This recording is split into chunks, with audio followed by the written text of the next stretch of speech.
Merci à la chorale pour cette bonne célébration. Et nous sommes bénis dans la présence du Seigneur. Alléluia.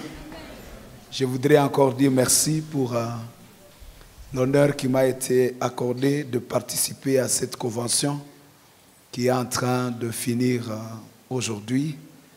Nous disons merci aux parents pour la confiance et au comité de la jeunesse pour toutes ces charges, ces péripéties, afin que les choses se passent bien, je crois. Nous sommes en train de chuter à douceur. Alors, salut celui qui est à côté de toi, tu lui dis, il a bien fait de faire partie de cette convention.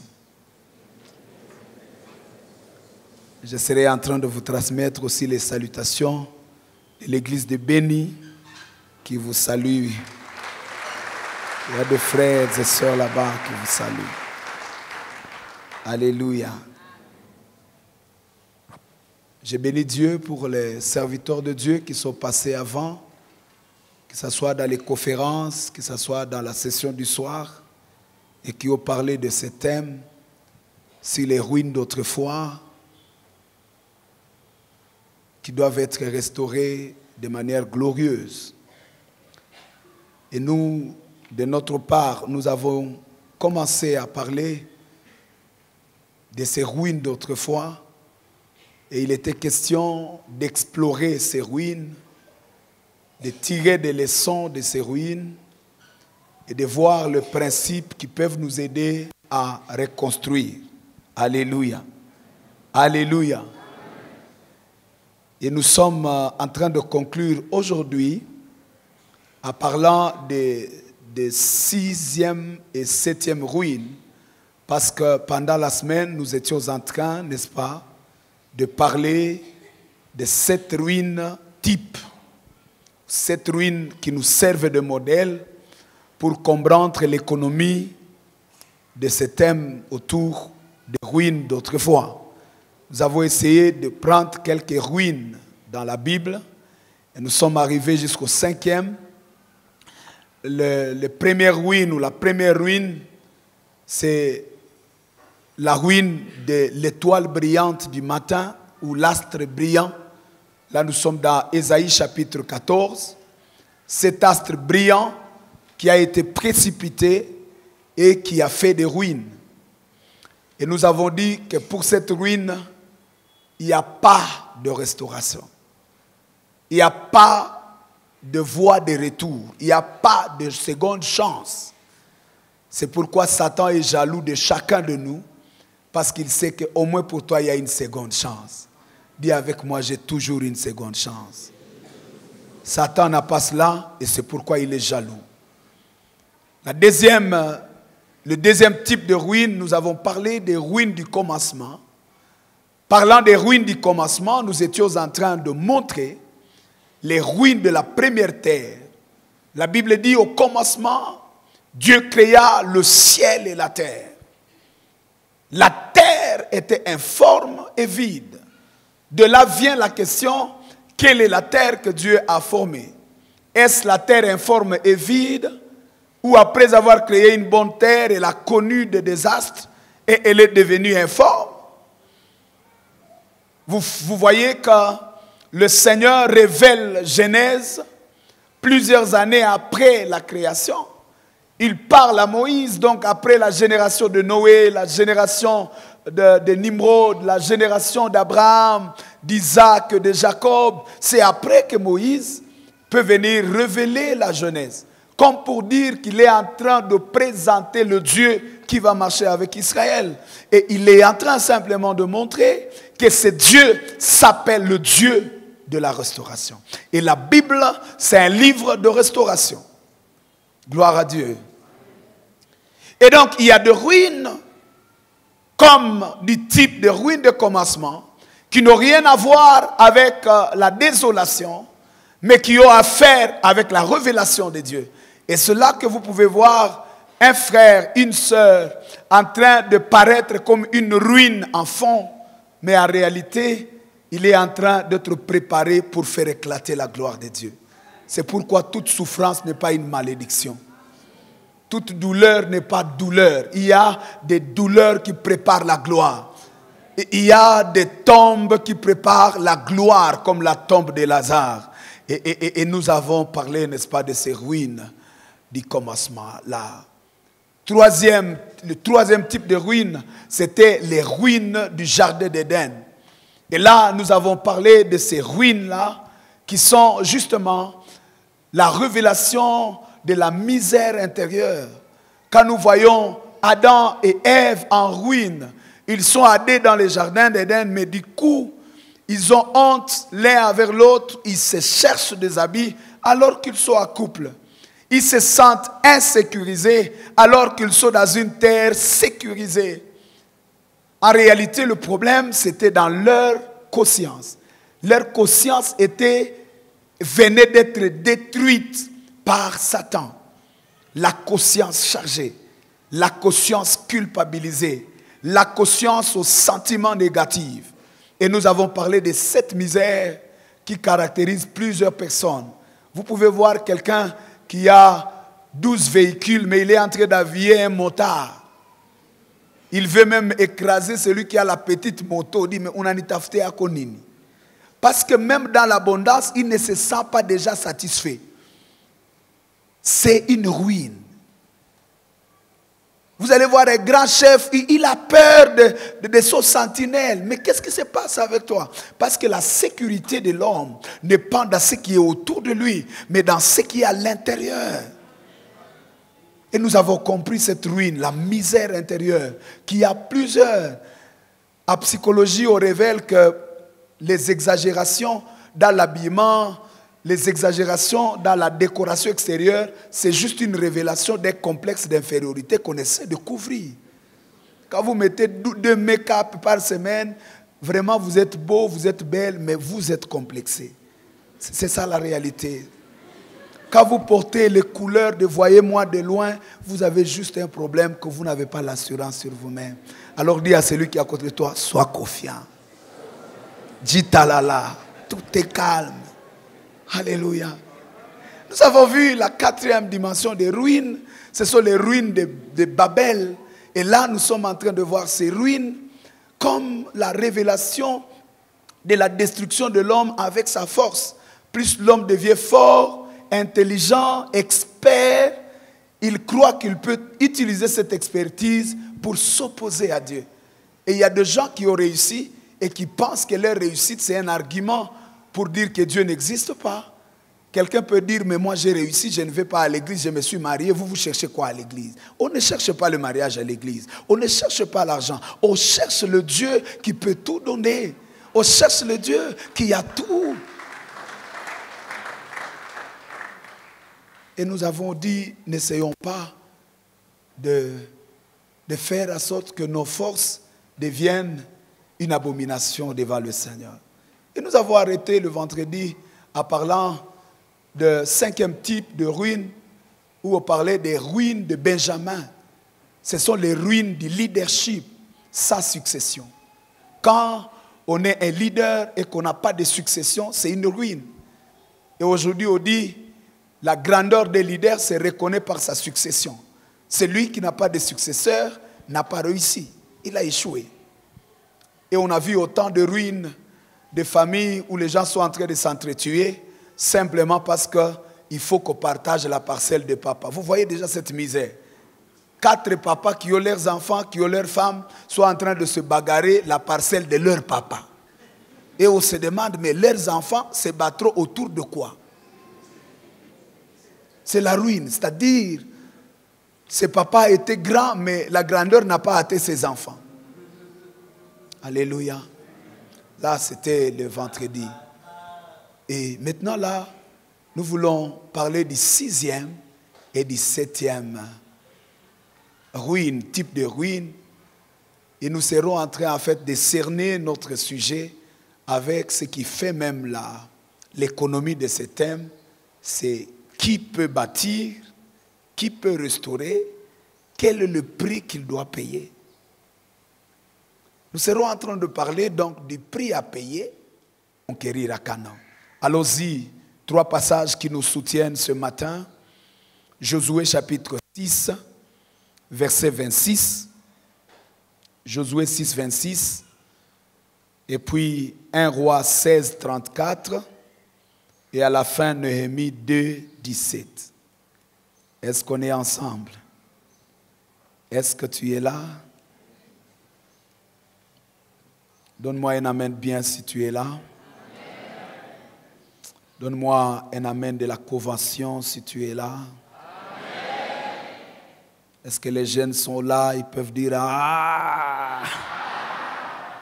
Là, nous sommes déjà dans Josué, n'est-ce pas? Chapitre 6, le verset 26. Ce fut alors que Josué jura à 10 ans. Maudit soit celui devant l'Éternel, l'homme qui se levera pour rebâtir cette ville de Jéricho. Il attirera le fondement au prix de son premier-né et il apposera le porte au prix de son plus jeune fils.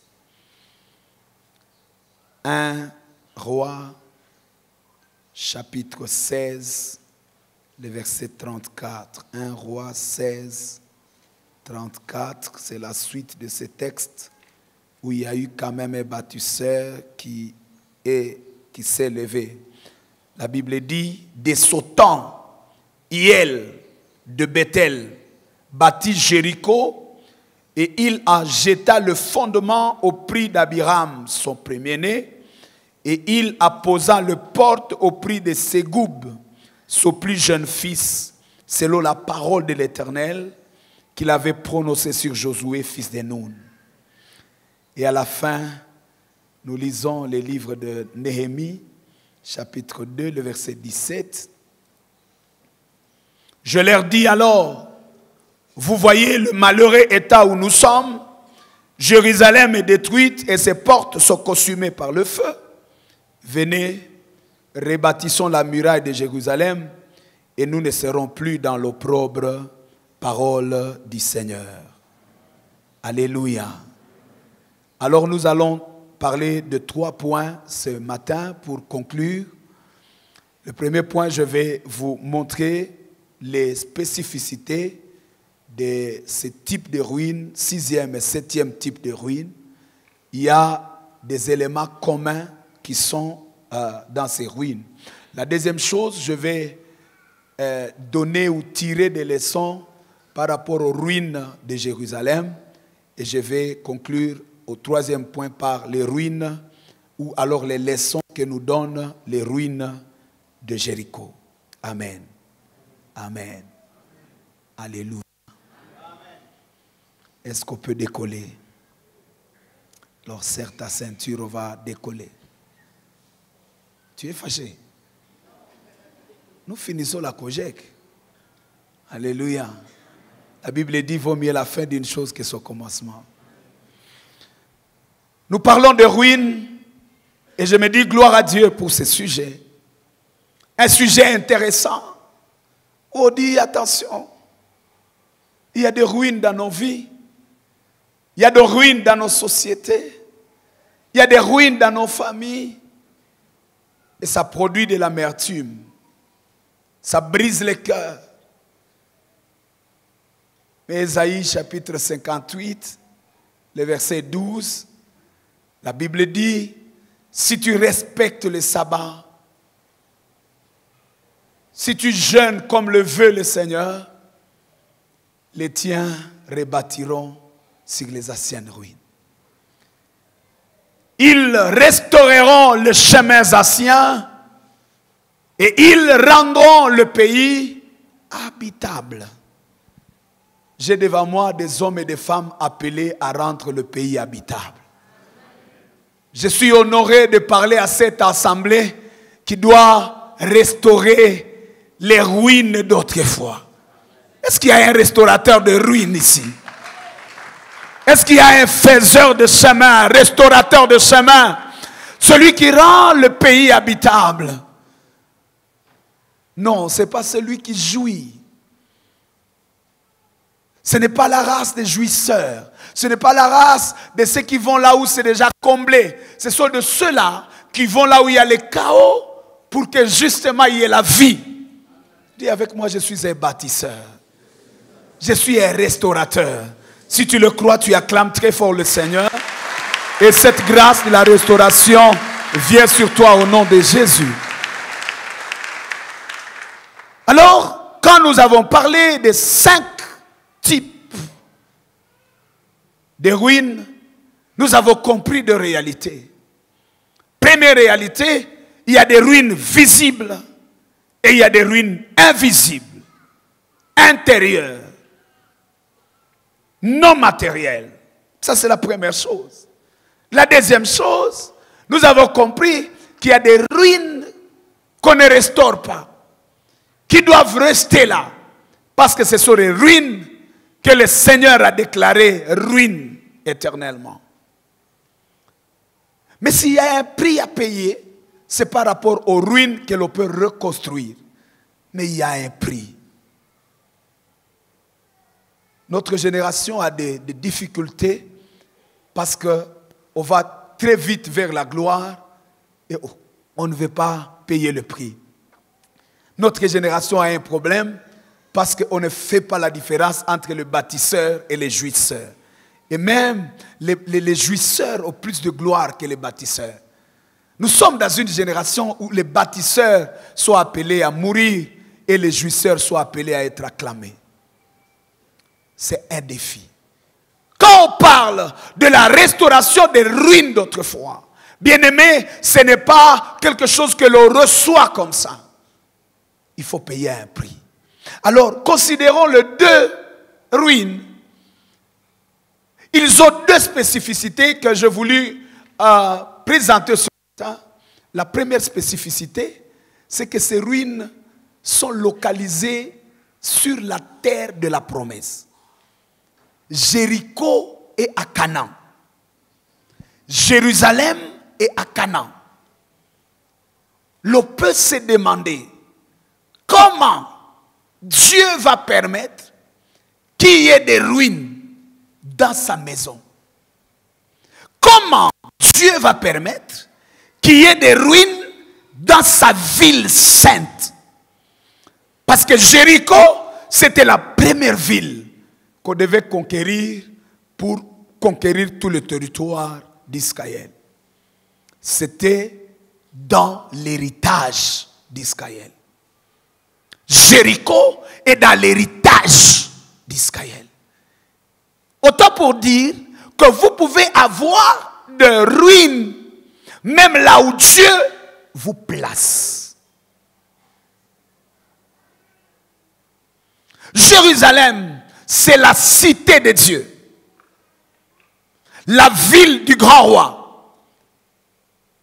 Quand Salomon est en train de prier pour le temple, il dit, si quelqu'un demande la faveur de Dieu, même s'il a péché, où qu'il soit, s'il tourne son regard vers cette ville de Jérusalem, vers le temple de l'Éternel, il sera pardonné. Il sera restauré. La ville qui restaure par le regard est ruinée elle-même. Comment Dieu, tu peux accepter que ta ville soit en ruine? Comment? C'est la même terre. Je disais qu'il y a des ruines même dans nos terres de la promesse. Où que vous alliez, quelle que soit la dimension que Dieu vous donnera d'élévation, dans votre terre promise, il y aura des ruines. Et il faudra comprendre qu'est-ce que j'ai à faire avec ces ruines. Voilà pourquoi nous allons apprendre quelques leçons de ces 2 ruines. Je disais à un moment donné, j'étais en train de sentir le mot de dos qui me faisait très très mal. Et on va me dire simplement que je peux chaque fois me réveiller et je fais marche accroupie ou position accroupie. Je reste là. 5 minutes. Je n'ai pas besoin d'aller chez le docteur ou les kinésithérapeutes, non. Quand je me réveille, je fais ça. Et après 3 jours, je suis guéri. Ça m'a rappelé que depuis que Dieu m'a béni avec la toilette, vous voyez la toilette là bien, où on s'assoit, on est à l'aise. On peut même chatter en train de faire les opérations. Je me suis rendu compte que ceux qui ont les toilettes archaïques là, qui regrettent et qui sont en train de dire, quand ils vont aux toilettes, ils oublient qu'il y a des soins, des massages que Dieu est en train de faire de manière automatique. Il y a des guérisons spontanées que celui que Dieu a élevé n'a plus. J'ai dit, mais Seigneur, tu es comment? Nous essayons d'aller dans la gloire et tu nous rappelles qu'il y a encore des toilettes qu'on a négligées. Donc chaque matin, quand tu vas dans ta toilette, si tu n'as pas encore eu la grâce d'avoir cette nouvelle toilette où on s'assoit, tu peux vraiment te rassurer que les fois que tu es là, tu reçois des massages.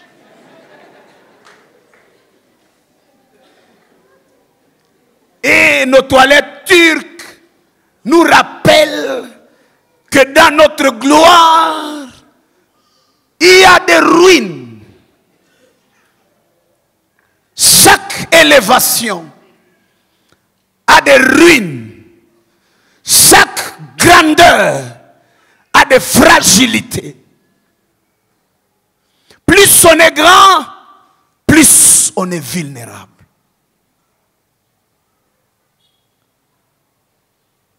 Quand on est béni avec une voiture, voilà, on est bien en sécurité, mais le médecin vous rappelle que alors créez-vous un vélo dans votre chambre.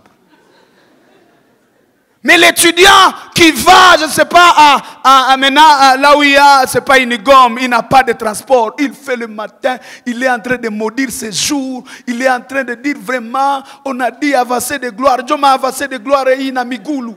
En même temps, il est en train de guérir ce que celui qui a la voiture va chercher à payer des vélos, des trucs, salles de sport. Tu le fais naturellement. Parce que chaque gloire a des ruines. Quand j'essaie d'avoir une voiture, j'entre dans la bénédiction, mais il y a une fragilité de sport que je viens de perdre. Quand j'ai la nourriture, on va me rappeler que non, tchakoulaï, haïfaï. Allez sur les tables des grands. Vous allez vous rendre compte qu'il n'y a que le pauvre qui a besoin de mayonnaise. Quand déjà il y a trop de mayonnaise, vous sentez qu'on n'est pas encore élevé. Si vous voyez ceux qui sont élevés là, ils sont dans les légumes, ils sont dans les mbogabuchungu, ils sont en train de chercher les si vous avez les vites. Bouillot, oh non, tout ça. C'est lui qui dit dérange tout le quartier. Fion,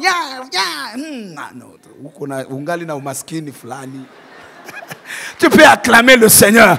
Donc à tout Cana, il y a des ruines. Il y a des ruines. Et on doit avoir cette conscience-là. C'est ce qui fait que nous soyons humbles.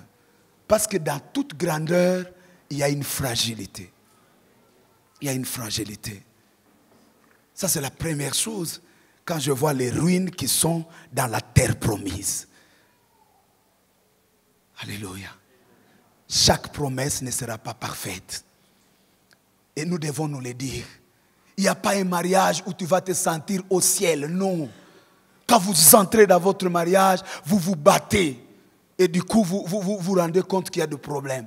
Déjà, le nouveau marié, il se bat avec la santé parce qu'il y a un peu, on grossit un peu. C'est comme si on récupère. On dit non, attention. Il faut réduire la vitesse. Qu'est-ce que cela nous enseigne? Quand vous cherchez un peu l'enfant, je suis stérile, les enfants, Tani peut m'a triplé. Quand Dieu vous bombarde avec le triplé, paf! Vous avez la grossesse, vous commencez à prier, Seigneur, à quoi moi? Parce que déjà votre maison a 2 chambres. Et vous venez de faire le triplé. À 8 mois, c'est bon, vous partagez le même lit. Mais quand ils ont 4 ans, 5 ans, vous devez leur faire des chambres. Et vous vous rendez compte que nous sommes à Goma. Vous vous rendez compte que tes études sont chères. Si Dieu dit, je vais vous gifler avec une autre bénédiction selon le quadruplé. Vous dites, mon Seigneur, pardon. Je reconnais que tu es bon, tu m'as fait du bien, mais arrête par là. Pourquoi? Parce que tout ce que nous avons sur la terre, il n'y a rien qui soit sur toute la ligne bon. Non. Non. Je suivais l'apôtre Roland Dallot, il dit, à un moment donné, il a aussi besoin de prendre les arachides, les jeter, et puis... C'est bon. Et même nous tous, il y a des fois où je suis en train de rouler, puis j'aime ça. Mais je devais prendre ça. Ça y est.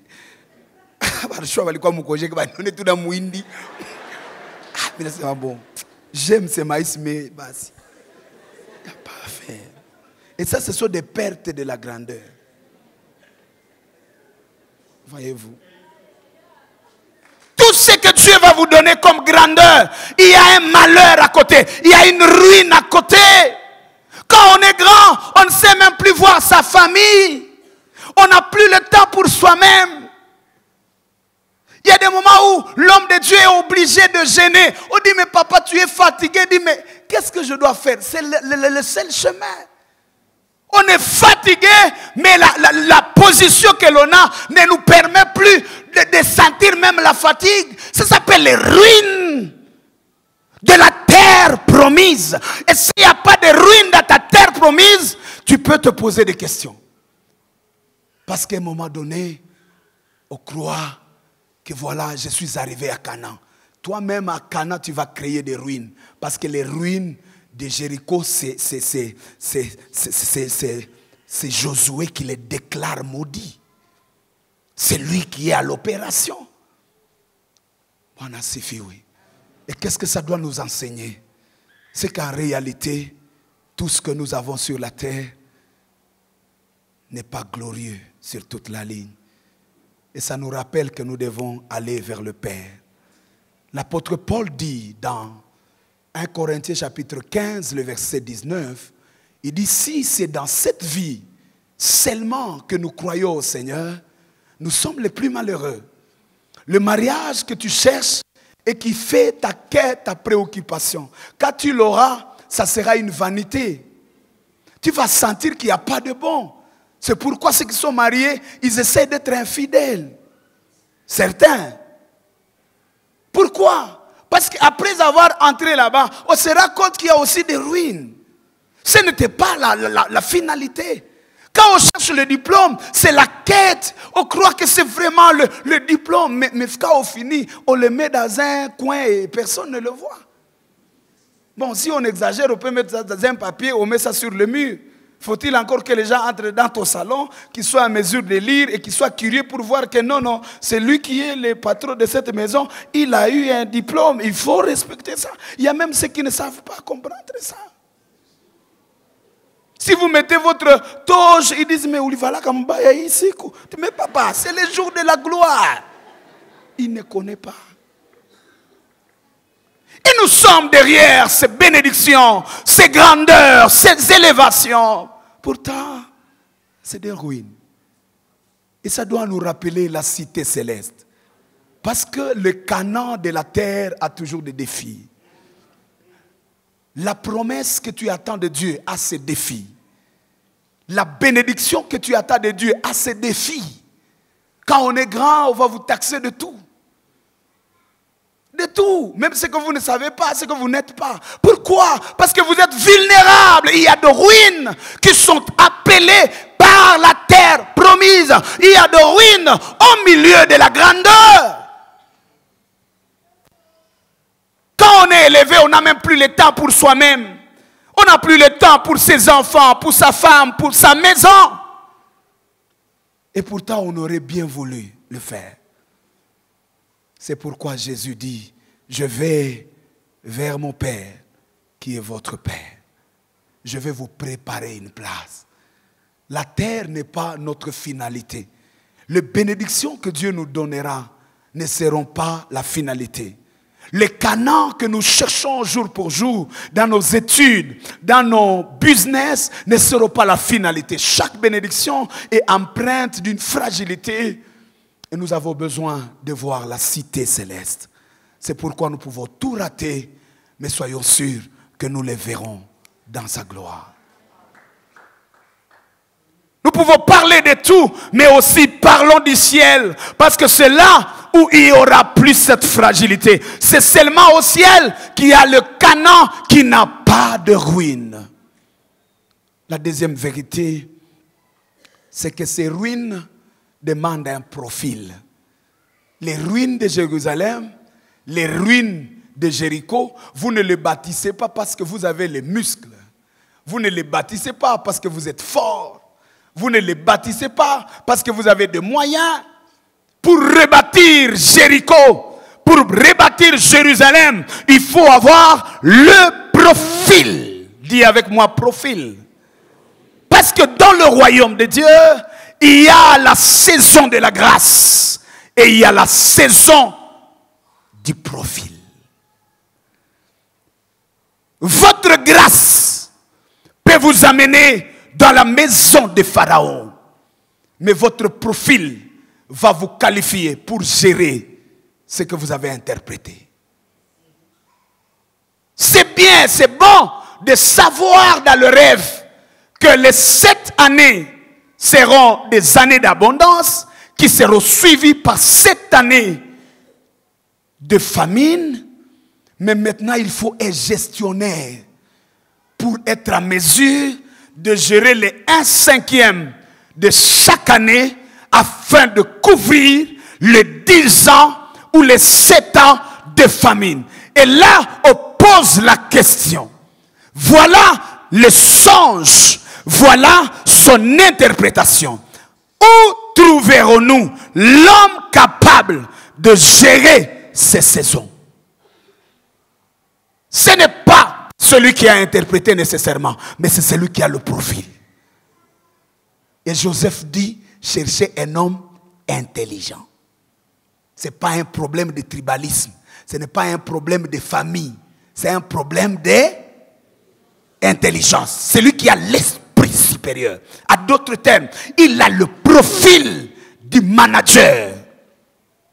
Il doit gérer la crise. Et on dit c'est Joseph qui va le faire. Quand il monte sur ce trône, il ne monte pas comme un chasseur.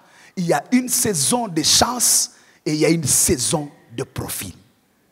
Dis avec moi profil. L'église confond les deux. Il y a des moments où vous devez avoir la grâce, mais il y a des moments où vous devez avoir le profil. Le profil dont je parle peut avoir plusieurs dimensions et plusieurs interprétations. Quand on parle de profil, on parle de mandat. Quand on parle de profil, on parle d'élection. Être élu par Dieu. Quand on parle de profil, on peut aussi parler de compétences. Quand on parle de profil, on peut parler de mission. On ne réalise pas tout par la force. On ne réalise pas tout par la vision. Aujourd'hui, on va dire dans tous les livres de leadership, de motivation, on va dire qu'il faut avoir une vision pour réussir. La vision, c'est l'énergie pour la réalisation des grandes choses. C'est vrai, mais c'est aussi faux. On ne devient pas tout parce qu'on a une vision. Il y a des choses qu'on réalise parce qu'on est mandaté pour cela. N'essayez pas de courir dans toutes les directions. Vous ne pouvez pas tout devenir. Et Dieu ne nous donne pas toutes les grâces. Dieu ne nous donne pas toute l'onction. Je peux avoir l'onction de l'enseignement et échouer dans l'onction des chants. Et si je veux être chanteur, prédicateur, intercesseur à la fois, je peux tomber. Je peux avoir des défis. Parce que Dieu n'a pas prévu que l'on fasse tout parce qu'on est courageux. Il n'est pas question du zèle. Le profil. Dis avec moi profil. Bâtir Jérusalem. Bâtir Jéricho. Il faut un profil. Quand l'homme de Dieu l'homme de Josué, il a vu les décombres de Jéricho. Il dit, celui qui bâtira cette ville, celui qui devra rebâtir cette ville, doit avoir un enfant garçon premier-né. Et il doit avoir un cadet garçon. Si vous n'avez pas mis au monde des garçons, le premier et le dernier, vous n'êtes pas qualifié. Donc, premièrement, il faut être fécond. Dis avec moi fécondité. Des deux, il ne faut pas avoir fécondité dispersée. Il faut avoir fécondité qui frappe. Pour la première fois, garçon sort. Pour la dernière fois, garçon sort. Si vous avez fait une fille au début, c'est fini. Vous n'êtes pas bâtisseur. Ça s'appelle quoi? Profil. Donc vous ne venez pas, oh non, moi je suis révolté, je ne sens pas comment on peut vivre dans les décombres. Ça me touche. Ce n'est pas un problème d'être touché. Profil. C'est déjà Zoïvi.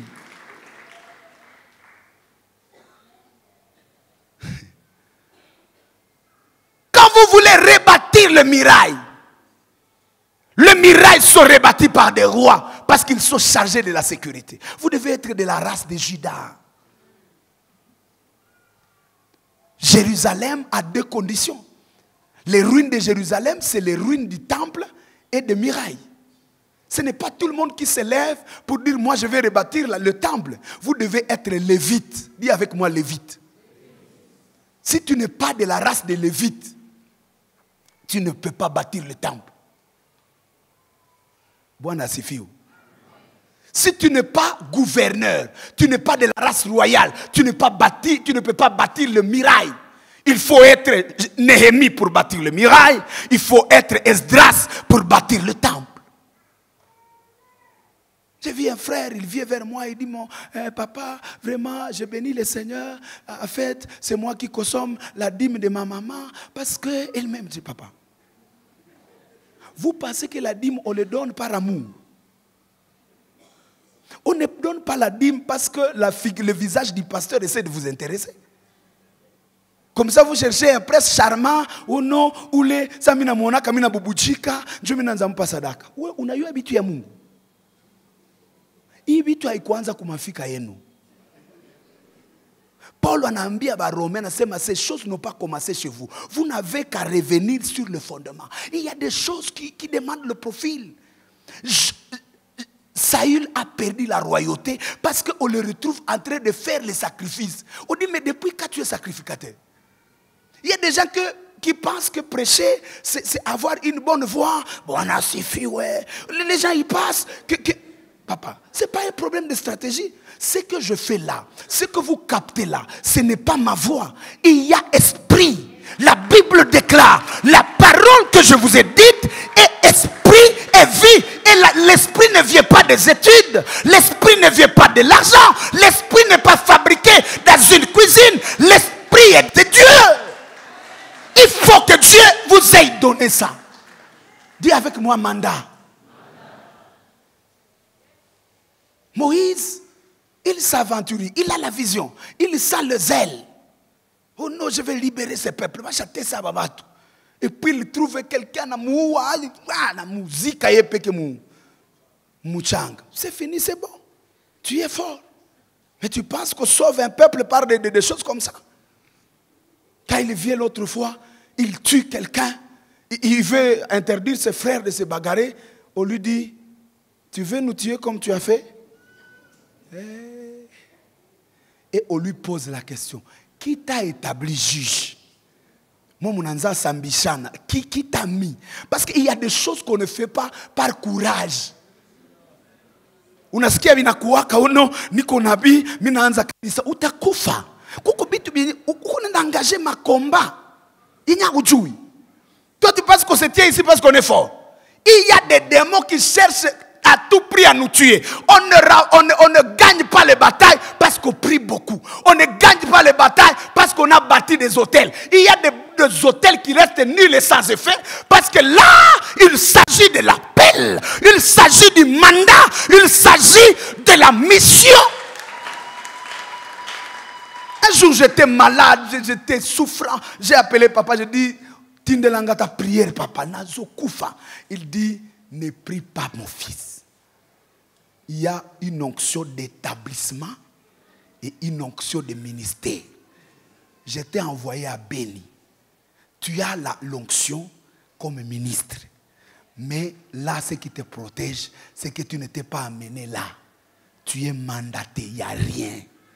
Bakosala et Loko, je donne. Vous pensez que l'onction, c'est seulement, on a prié toute la nuit. Ah, Seigneur, descends, descends. Tu es où, Seigneur? Toi, tu viens de demander même si le Seigneur est où. Et tu penses que toi-même, tu ne sais même pas là où il est. Ah.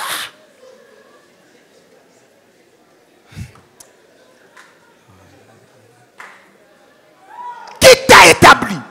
Toi, tu es en train de nous juger. Qui t'a établi? Ce n'est pas un problème de l'ocacité. Ce n'est pas un problème de connaître la loi. Ce n'est pas un problème de zèle. Mais qui t'a établi? Est-ce que tu as le profil pour rebâtir les murailles? Moïse est en train de se battre.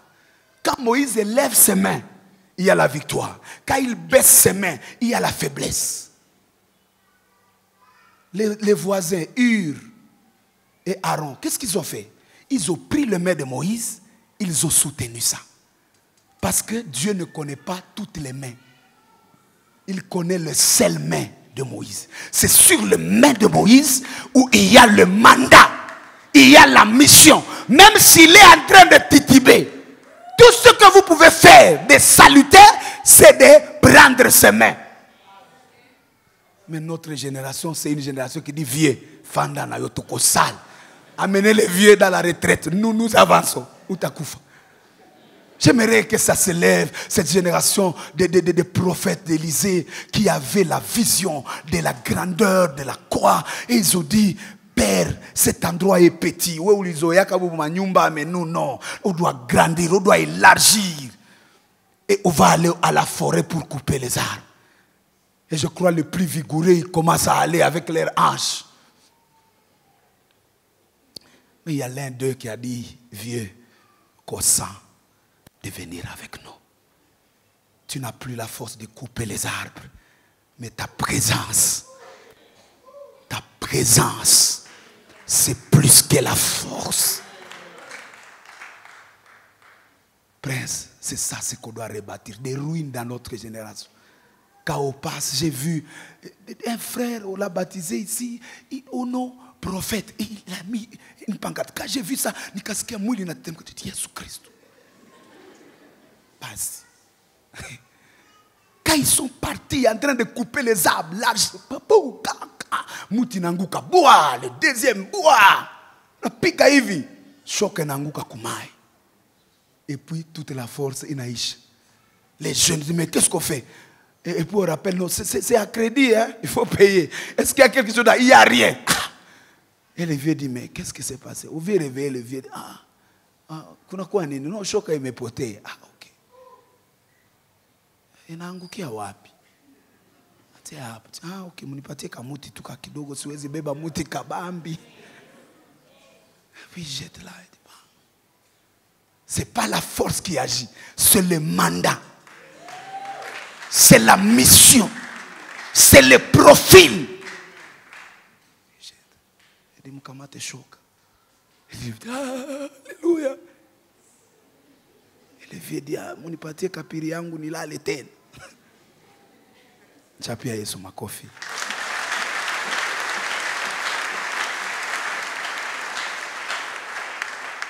On a amené les gens à la délivrance dans l'église de Pierre.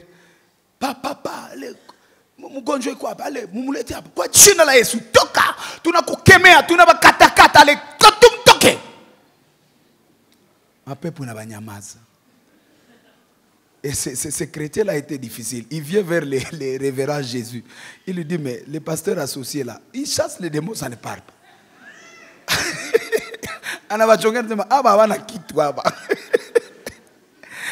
Et Pierre, il est mouillé là, il vient.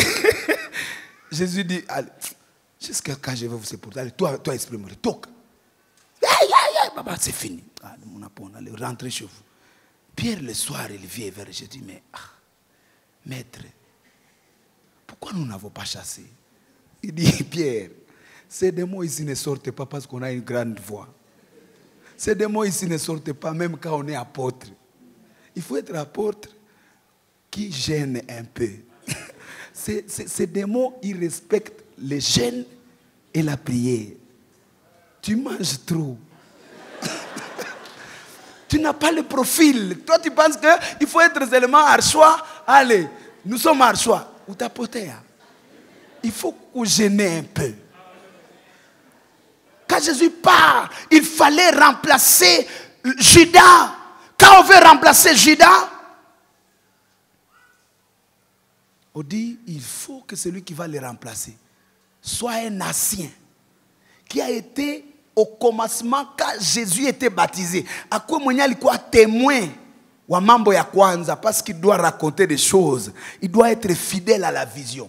Pas les zélés. Il y avait des zélés qui sont dans les campagnes d'évangélisation. Ils disent non, il y a un temps où il y a les zèles qui vous propulsent, mais il y a un temps où l'histoire doit vous propulser parce que vous pouvez amener les vins aciers dans les vins nouveaux. Il faut avoir la littérature, l'historique de la chose pour accéder à certains postes. C'est la même chose qui arrive aux 7 fils de Séva qui veulent prier. Nous vous chassons au nom de Jésus que l'apôtre Paul prêche. Les démons disent, nous savons qu'au nom de Jésus, nous devons partir. Mais aidez-nous, juste donnez-nous vos cartes d'identité. Qui êtes-vous?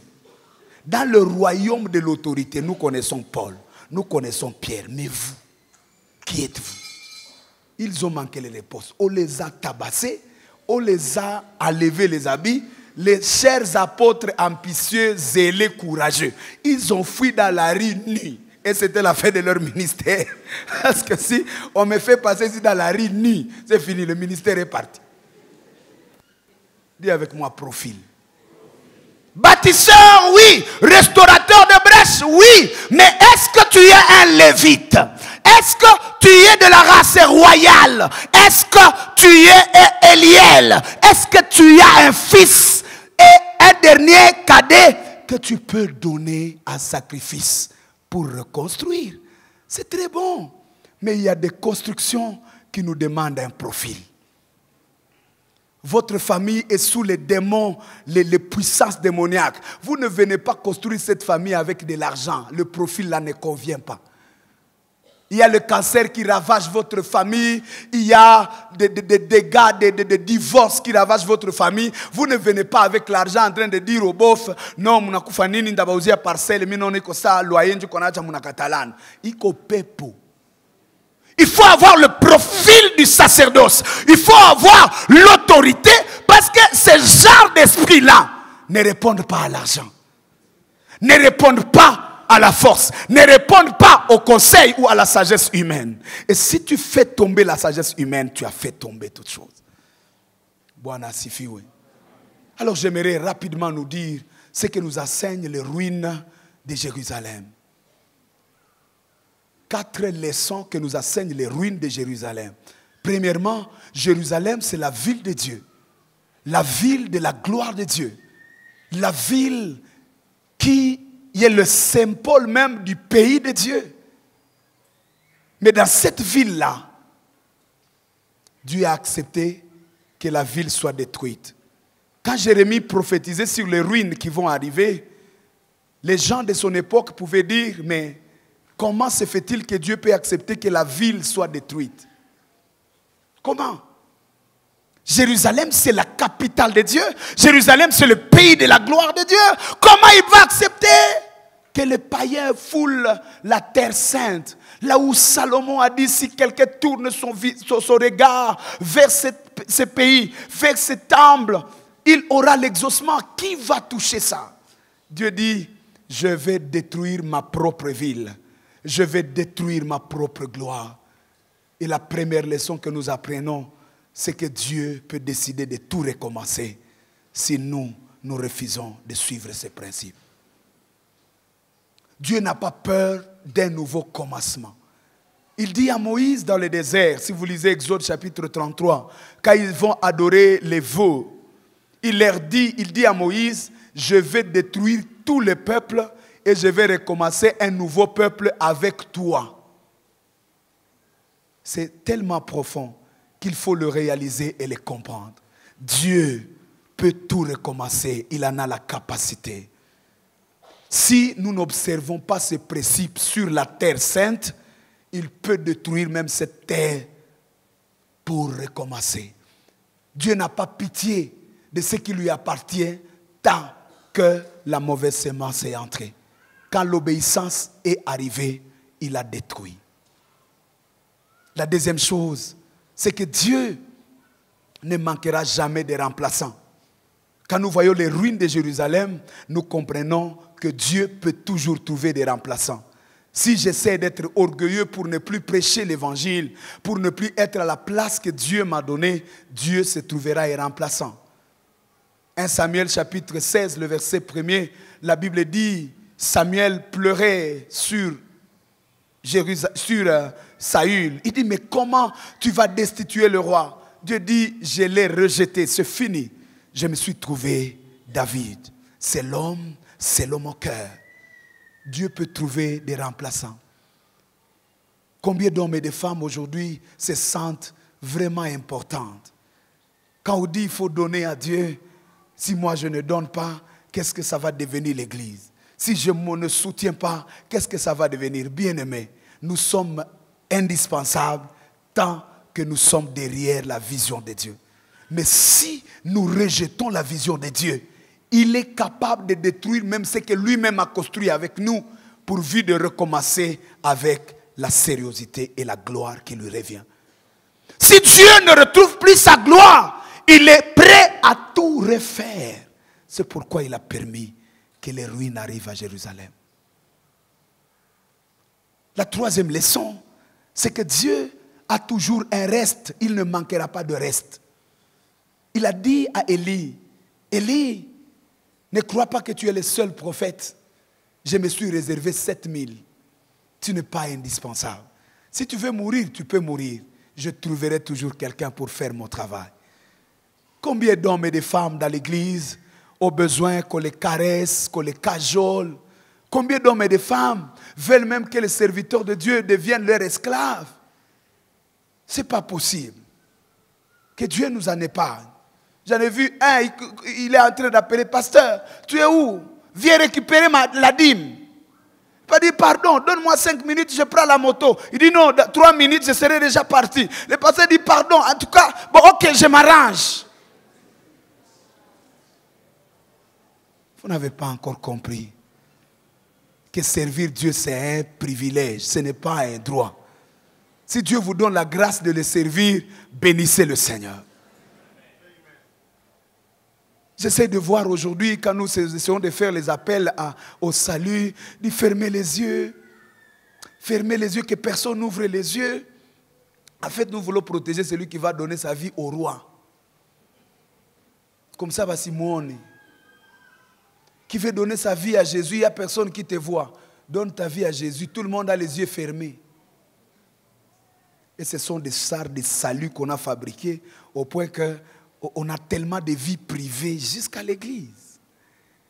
Et j'étais content de voir quelqu'un en train de faire un appel dans une grande église. Il dit, courez si vous voulez avoir la vie. Allez, courez ici rapidement. Dans 5 minutes, si vous n'êtes pas venu, restez là-bas. Je vois les gens courir en train de venir recevoir Jésus. Il dit, ah, bah, ça va Christ. L'autre faisait l'offrande, il dit, nous voulons construire.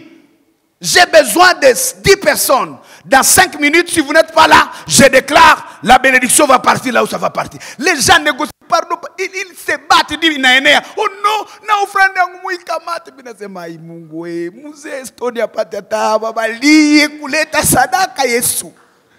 Ni wapi? Kuna mambo ya mwitu. Sema ile kanisa kama hatuko haiko. Haiko. Hii kanisa ilianza na hatuyazaliwa. Iko mambo ya Mungu, iko business ya. Iko na miaka hii kitu. Ilianza mbali. Il a dit, je bâtirai mon église. Les serviteurs disent, oh non, tout ça, caressez-moi, mon poulet, mon bembeleze, Johnny Kekou chorale, mobilisateur de chorale. Il faut 10 SMS, papa. Ah, tu as ski à tout quoi. La destruction de Jérusalem nous montre que nos petites grâces peuvent être écrasées par Dieu et il va élever le meilleur que nous. Si tu es Saül, tu as la grande taille, plus que tout le monde. Dieu peut se retrouver un David, un né, quelqu'un qui n'a pas la taille, mais qui a la grâce. Et la grâce va le qualifier à tes yeux. Dis à celui qui est à côté de toi, abandonnons l'orgueil. Servons le Seigneur. Nous sommes la ville de Jérusalem. C'est nous la Jérusalem aujourd'hui qui portons la gloire de Dieu. Mais si Dieu ne se retrouve pas en nous, il est capable de nous mettre à côté et de choisir quelqu'un d'autre. Combien de fois nous croyons que nous avons payé Dieu pour être beau, pour être fort? Essaie de quitter ici et d'aller même à l'hôpital général. Tu apprendras que la force n'est que vanité. Essaie d'aller à Makala, regarder les ministres qui ont été emprisonnés, les DG qui ont été emprisonnés. Tu vas voir comment quelqu'un peut être grand le matin et le soir il devient un petit rien dans un cercle comme ça. Du reste, nous tous, nous allons finir dans une caisse de 2 mètres si vous êtes plus élancés et quelques nanes. Vous avez 10 parcelles de maisons avec 14 chambres, 4 salons. Les jours où on vous amène même à Porte du Ciel. En tout cas, ce n'est pas plus de 2 mètres carrés. C'est là votre maison. Nous ne sommes que des ruines. Ruines. Ruines. Et il faut que le temps que Dieu nous donne d'être encore éclatant, que nous puissions remercier le Seigneur. Qu'est-ce que nous apprenons de Jéricho pour clôturer? Jéricho nous apprend premièrement sur le plan historique qu'il y a eu des géants plus que nous et qui ont disparu. Est-ce que tu sais qu'il y a des géants qui ont disparu? Qui ont joué le même rôle? Si je suis prédicateur, il y en a eu des prédicateurs qui arranquaient l'assemblée. Les gens étaient suspendus à leurs lèvres. Quand ils parlent, les gens sont en train de vomir. Les gens ils ont existé. Quand je vois les ruines de Jéricho, je me dis, il y a eu des géants ici, mais ils ne sont plus. Tu n'es pas le premier. Il y a eu des grands. Il y a eu de belles. Il y a eu de beaux. Il y a eu des savants. Tu n'es pas le premier. La Bible dit, il n'y a rien de nouveau sur la terre. Tout ne fait que se répéter. Alors il faut être sage. Vanité de vanité. Tout est vanité. Et Dieu dit à Israël. Il dit, ce peuple a été vomi par le pays à cause de leurs péchés. Vous-même à Jéricho, si vous reprenez les mêmes choses, vous serez vomis. Nous pouvons être vomis. Rappelons-nous qu'il y a eu des grands et restons humbles. La deuxième chose, c'est qu'il y a un point de vue pédagogique de Dieu. Et c'est là que je vais encourager les bâtisseurs. Quand Dieu dit, Jéricho était barricadé, c'est comme la première étape. Pour aller à Canaan, il fallait détruire d'abord Jéricho. Quand l'homme de Josué prononce la malédiction sur Jéricho, c'est comme Dieu qui a prononcé la malédiction sur Christ. Mais il fallait que le temps arrive après où Éliel va rebâtir la muraille. C'est 2 saisons qui sont complémentaires. Là, nous sommes dans Jérémie chapitre 1er, le verset 10. Là où la Bible dit, j'ai établi Jérémie pour détruire, pour déraciner, pour ruiner et puis reconstruire. C'est-à-dire la phase de la destruction, c'est la première phase. La phase de la reconstruction, c'est la deuxième phase. Et j'aimerais consoler quelqu'un que tu peux rencontrer des ruines qui ne sont pas éternelles, mais qui sont une phase de la procédure de Dieu, une phase du processus divin. Je suis ruine aujourd'hui, je suis passé à la destruction. Je suis passé au brisement. Je suis en ruine. Mais il y a Éliel qui va me rebâtir. Ne te moque pas de Jéricho. Parce qu'il y aura un géant qui va le rebâtir. Et je vois là l'œuvre de Christ et l'œuvre de l'Église. Là, c'est la troisième chose. Chacun a un prix à payer dans la construction de ce qu'on appelle la terre promise. Il y a de ceux-là qui doivent démolir et il y a de ceux-là qui doivent reconstruire. Et tous sont dans la même course. Il y a ceux-là qui sont dans la délivrance, ils chassent les démons. Et il y a ceux-là qui doivent maintenant établir le règne de Dieu. J'aime quand ça marche ensemble. J'ai vu beaucoup de prophètes qui n'avaient pas Eliel. Ils vous retrouvent dans le chemin et disent, je vois que dans votre famille, il y a un esprit de pauvreté. D'ailleurs, ton père est mort locataire, n'est-ce pas? Il s'appelle Kalimbumbalo, n'est-ce pas? On l'a chassé 4 fois. Ok, je vois ta grande sœur, elle est aussi malheureuse, n'est-ce pas? Oui, c'est vrai. Il dit, ok, c'est tout ce que Dieu m'a révélé. Tu me révèles, je connais déjà mes problèmes. Maintenant, viens, reconstruisons. Acclame les reconstructeurs, Eliel. Quand lui arrive, il ne rase pas, il ne détruit pas. Il est en train maintenant de rassembler. C'est là que j'aime. Quand le prophète marche avec l'homme qui rebâtit. Quand il dit, il y a une maladie, je viens de le voir. Alors l'homme se lève avec l'onction. Il dit, toi, des mots de maladie, sors. Parce que le prophète n'est pas obligé aussi de réparer les choses. Ils peuvent marcher ensemble. Et donc, celui qui a rebâti Jéricho et celui qui a maudit Jéricho, c'est 2 générations qui se complètent. Alléluia. Mais il faut avoir le premier et le dernier fils à céder pour rebâtir. Ça s'appelle le prix. Si vous devez retenir quelque chose, c'est qu'il y a un prix à payer. Ce prix est d'abord dans votre identité. Qui êtes-vous? Travaillez votre identité. C'est le prix à payer. Je dois faire un effort d'avoir l'identité. Si je suis pasteur, alors je dois être vraiment pasteur. Je dois me battre pour avoir les contenus de ces noms-là pour que je sois à mesure de rebâtir.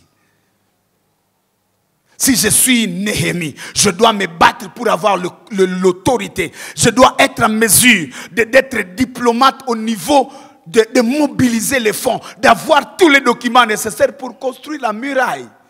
Donner le fonds à votre identité, à votre nom divin pour rebâtir. Parfois, nous pensons que rebâtir, ça va demander la force, ça va demander l'argent. Moi, je vous parle de votre identité. Parce que vous ne bâtirez pas ce à quoi vous n'avez pas été destiné. Vous devez connaître votre destinée de bâtisseur. Qu'est-ce que vous êtes appelé à bâtir? De 2, vous devez être à mesure de payer le prix qui en revient. Quand je vois le premier fils qu'on doit sacrifier, le premier fils, c'est l'espoir du père. Chaque papa qui a un premier fils, il se voit mourir et son fils prendre le relève. Il se voit être faible, son fils commencer à relever ce qu'il ne sait plus faire. Voilà le premier-né. Le premier-né, c'est l'espoir du lendemain. Le cadet, c'est l'enfant qui reste avec le parent quand tout le monde est parti. C'est l'enfant de l'amour, c'est Benjamin, le fils de ma droite. C'est le cœur du père. Si on arrache Benjamin, on a arraché le cœur du père. C'est l'affection. Et Jésus dit, ceux qui doivent rebâtir Jérusalem sur le plan évangélique, ce sont les hommes et les femmes qui vont porter leur croix. La croix du renoncement. Vous devez renoncer à votre sécurité de l'avenir. Le céder à Dieu. C'est ça votre fils. Il y a des gens qui doivent céder leurs rêves pour que les vies soient rebâties. Notre papa a cédé sa vision. La vision d'être un homme d'affaires, d'être un savant, d'être grand ingénieur informaticien. Il dit, je renonce à ça parce qu'il y a un grand peuple à bâtir. Chacun a des ambitions à enterrer pour qu'il y ait restauration. Si la nation doit aller de l'avant, il faut qu'il y ait des gens prêts à mourir. Vous pouvez leur donner leur nom, le nom qu'ils doivent avoir. Ils s'appellent comment? Ces gens qui sont prêts à aller là-bas. Et on doit avoir des jeunes qui cessent de rêver le ministère. Ono, mina lota, revere kuna nipandisha mwanga, na mini kuna chapa injili ananipa Biblia ya kabambi. Mina nataka ba jeune benye bataona revera na bapatia mag. Minona muzee ananipokeza mag. Na banabii musigeuze ile mage kukua mage ya kiroho. Oh, alléluia. Vous devez céder votre cadet, notre amour, ce qui fait notre joie. La Bible dit, si vous voulez venir après moi, renoncez à vous-même. Il y a une croix. Pour la restauration, il y a deux croix, la croix de Golgotha et la croix que chacun doit porter. Je suis perplexe quand je suis en train de lire Paul qui est en train de dire, les souffrances qui sont restées aux souffrances de Christ, je les porte dans mon corps. Il y a des gens qui doivent porter des souffrances pour que l'église soit l'église. Il y a des gens qui doivent avoir des estomacs troués. Même quand on dit que les intercesseurs sont distraits, banakosa makazi, kisha ni baparese, bananza lala mu permanence. Sawa, baba tukane. Mais il y a des gens qui doivent être négligés pour qu'il y ait d'autres qui montent. Moi, je respecte ces hommes qui payent des sacrifices sans récompense. Je respecte ces militaires qui vont au front et personne ne regarde leurs enfants. Je sais qu'il y a un Dieu qui s'appelle l'Éternel des armées. Il le payera. Je ne sais pas comment. J'aimerais dire que nous devons payer le prix. Si l'Église doit vraiment jouer son rôle, on doit sacrifier nos Eliel. On doit sacrifier nos Ségoun. On doit sacrifier nos Abiram. Mais il y a un seul qui s'appelle Jéhovah. Il avait la dignité de relever la ville qui a été maudite. Si vous avez une malédiction, vous vous appelez Jéricho.